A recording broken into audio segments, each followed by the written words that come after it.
अस्सलाम वालेकुम नाज़रीन, मैं हकीम असद अहमद ख़ान आपकी खिदमत में फिर एक बार हाज़िर हूँ और उम्मीद करता हूँ कि आप सब खैरियत से होंगे। दोस्तों, आज का जो मौज़ू लिया है वो लिया है हमने हब्बे दिल, यानी कि दिल की गोली। ये किसके लिए मुफ़ीद है? ये उन भाइयों के लिए मुफ़ीद है कि जिनकी नसों के अंदर कोलेस्ट्रॉल जम गया है, वाल ब्लॉक हो गए हैं, या जिस्म की कोई सी भी नस, कहीं की भी नस, पूरे जिस्म से लेके, यानी कि सिर के बाल से लेकर पैर के नाखून तक की कोई भी नस ब्लॉक है और वो खुल नहीं रही। बहुत जतन कर लिए, सालों दवाई खा ली, महीनों हो बीत गए, मगर क्या हुआ कि आज तक वो नस खुली नहीं कभी, और उसमें खून का दौरान चालू नहीं हुआ। हद तक यहाँ तक लोगों को देखने में आई है कि लोग बाईपास सर्जरी करा लेते हैं या स्टंट डला लेते हैं, मगर फ़ायदा कुछ नहीं होता। अब इसका मिजाज ये समझ लें कि मैं थोड़ी सी बताऊँ, वीडियो थोड़ी सी लंबी हो जाएगी, अगर आप गौर से देखें तो। कि मिसाल के तौर पे किसी इंसान को, किसी भाई को, किसी को अटैक हुआ। अब हम उसको डॉक्टर के पास ले गए, ले जाना भी है डॉक्टर के पास, ठीक।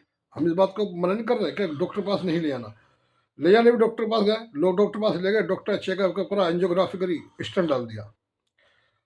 अब स्टंट डालने के बाद डॉक्टर ने दवा चला दी कि भाई ये गैस की दवा है, ये बीपी की दवा है, और ये खून पतला करने की कोलेस्ट्रॉल की दवा है, आप इसे रेगुलर खाएंगे। अब आदमी वहाँ इत्तेफाक कर लेता है कि ज़िंदा रहना है तो दवा खानी पड़ेगी। अब वो दवा खाना चालू कर देता है।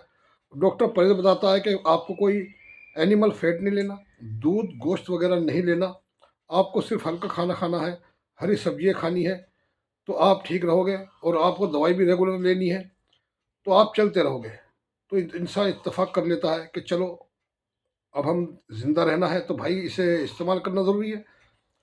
अब ऐसा होता है कि वो सही रहता है। अब कमज़ोरी तो उसके अंदर जब से आनी चालू हो जाती है, यानी कि ऐसे कुव्वत मुदाफ़िया से ख़त्म होने लगती है धीरे धीरे, कमज़ोर महसूस करने लगता है। जो उसके अंदर पहले फुर्ती थी, भाग दौड़ करता था, वो नहीं हो पाती।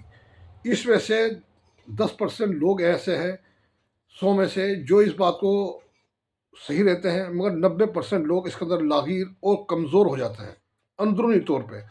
बाहर से तो सही है वो, मगर अंदरूनी तौर से कमज़ोर हो जाते हैं। तो दवा खाते खाते ऐसा होता है कि 2-3 साल बाद फिर दोबारा अटैक आता है, और फिर डॉक्टर के पास ले आते हैं। डॉक्टर कहता है जी, चेकअप करके, कि इनके जो है दूसरी नस बंद हो गई है, दूसरा वाल्व ब्लॉक होने लगा है, तो उसके अंदर भी स्टंट डलेगा। अब हमारी अकल, अब ये देखें कि जब हम डॉक्टर से कहते हैं ये स्टंट डालना पड़ेगा, डॉक्टर स्टंट डाल देता है, तो डॉक्टर से सवाल करने वाला या अपनी अकल से सवाल करने वाला कोई भी ऐसा पैदा नहीं हुआ कि वो सवाल करे कि भाई जब तुमने दवा भी चला रखी है, परहेज भी चला रखा है, तो दूसरी नस बंद हुई क्यों? वजह क्या हुई जो दूसरी नस बंद हुई? अब ये 2-3 साल से दवा चला रखी है, फिर भी नस बंद हो रही, तो ये क्या तो आपने परहेज नहीं करा, या आपने, या आपको इलाज गलत दिया गया। तो क्या तो आपको मसला ये है कि दवाई जो है वो गलत दी गई है, या आपका जो मसला है वो परहेज का है, आपने परहेज ठीक नहीं करा। अब दोनों में से एक बात तो हो सकती है भाई। अब इस बात को मैं नहीं करा है, तो आपके जो आपके साथ, आपके भाइयों के साथ, अपने यार दोस्तों के साथ हुआ है, मैं तो उस बात को बता रहा हूँ। तो ये कहीं ना कहीं कोई ना कोई स्कैम है, तो इस बात को समझिए आप। तो इसी के लिए मैं आपको आज एक गोली बताता हूँ, हब्बे दिल। अब वैसे दिल का मसले जो होते हैं वो 2-3 होते हैं, चौथा कभी नहीं होता। अब मिजाज को बनाओ तो फिर लोग कहते हैं कि लंबी वीडियो होगी, खाम खा बकवास करता है, ये पता सता कुछ नहीं है। तो भाई मैं नुस्खे पे आ जाता हूँ। तो क्योंकि समझना तो आपको है नहीं, और जब समझना नहीं तो इलाज ही क्या करोगे आप? ये तो एक बात है कि आपने थोड़ी सी मैंने बता दी, आपने गाय बगाय को इस्तेमाल कर दी, तो समझ में आ गई बात आपके। तो ये जो मसला था, अब इसके लिए नुस्खा, नुस्खा क्या क्या है इसके अंदर, कि नुस्खा ये है। तो इसके अंदर आपको लेना क्या है? इसके अंदर आपको लेना है 200 ग्राम लहसुन का पानी, यानी कि देसी लहसुन आप लें, उसे कूटें, और कूटने के बाद छील के कूटें, उससे ज़्यादा बेहतर है। या ऐसे भी कूट सकते हैं छील के समेत, छील के कूटने ज़्यादा बेहतर है। उसे ग्राइंड कर ले या कूट ले, कैसे भी कर लो, आपकी मर्ज़ी है। उसका पानी निकालना है, उसे कपड़े के अंदर निचोड़ कर उसका रस निकाल लें। तो जब आपने लहसुन का पानी निकाल लिया, इसे महफूज कर ले। ये चाहिए हमें 200 ग्राम। ये मैं आपको नुस्खा बता रहा हूँ, उसे बनाने के लिए चाहे आप कितना बना लें, 200 ग्राम ले लें लहसुन के पानी को। और इसके अंदर आपको लेनी है अजवाइन देसी, यानी कि वो अजवाइन जो हमारे घरों के अंदर इस्तेमाल होती है, वो अजवाइन ले लें। 200, 100, वो खाली 75 ग्राम, टोटली ओनली 75 ग्राम अजवाइन। और इसके अंदर आपको लेनी है 10 ग्राम ज़ाफ़रान असल, यानी कश्मीरी ज़ाफ़रान आपको लेनी है। अब इसे करना क्या है कि लहसुन के पानी के अंदर अजवाइन भी डाल देनी है, ऐसे साबुत बगैर पिसे डाल दो, और इसके अंदर ज़ाफ़रान भी डाल दो, ऐसे ही डालनी है साबुत।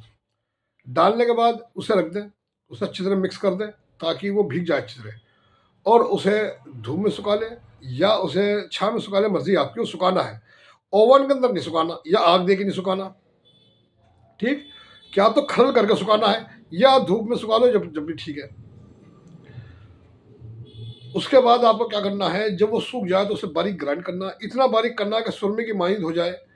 खरल में ग्राइंड कर, खरल में कर लें तो ज़्यादा बेहतर है, क्योंकि जितना आप उसे खरल में डाले करेंगे उसकी ताकत बढ़ती चली जाएगी। तो फिर आप क्या करें, इसे हल्का सा पानी का छींटा मारेंगे, हल्का सा पानी का छींटा मारें या अर्के गुलाब का छींटा मारें तो ज़्यादा बेहतर है, गोली ख़राब नहीं होने की। असली अर्के गुलाब हो, लोकल ना हो, उसमें गुलाब का पानी का छींटा मारें और उसकी काली मिर्च के बराबर, जो मोटी वाली काली मिर्च होती है उसके बराबर आप गोली बना लें, एक एक रत्ती की। उसे महफूज कर लें, सुखा लें, और उसे महफूज जब डिब्बे के अंदर महफूज रख लेंगे तो एक गोली सुबह एक शाम पतली चाय से, यानी पानी वाली चाय से या गर्म पानी से उसे इस्तेमाल करें। सुबह नाश्ते के बाद, नाश्ते के आधे घंटे बाद, और रात को, शाम को 4-5-6 बजे करीब जो चाय नाश्ता करते हैं उसके लिए। तो इंशाल्लाह अल्लाह ने चाहा तो ये आपकी दिमाग से लेके और पैर की एड़ी तक जितने भी नसें ब्लॉक हो, सब में खोलने में मदद करेगी। कहीं भी ब्लॉक है इंशाल्लाह पूरा पूरा पूरा मदद करेगी। जो आप दवाई खा रहे हैं उसके साथ इसे इस्तेमाल करते रहें, आपको बहुत फ़ायदा होगा। ये मेरे दिल का रास्ता जो मैंने आपको बताया है, और अल्हम्दुलिल्लाह सैकड़ों लोगों की ब्लॉकेज खुल चुकी हैं, और वहाँ यहाँ तक मरीज़ आए हैं मेरे पास कि जिनके बाईपास सर्जरी होने वाली थी और दवा खाई, अब उनकी बाईपास सर्जरी कोई नहीं है, डॉक्टर मना कर देगा ठीक है बिल्कुल। तो ये था आपका आज का नुस्खा, तो मुझे ये दुआओं में याद रखें। आपका खादिम हकीम मसूद अहमद खान। वस्सलाम वरहमतुल्लाहि वबरकातुहू।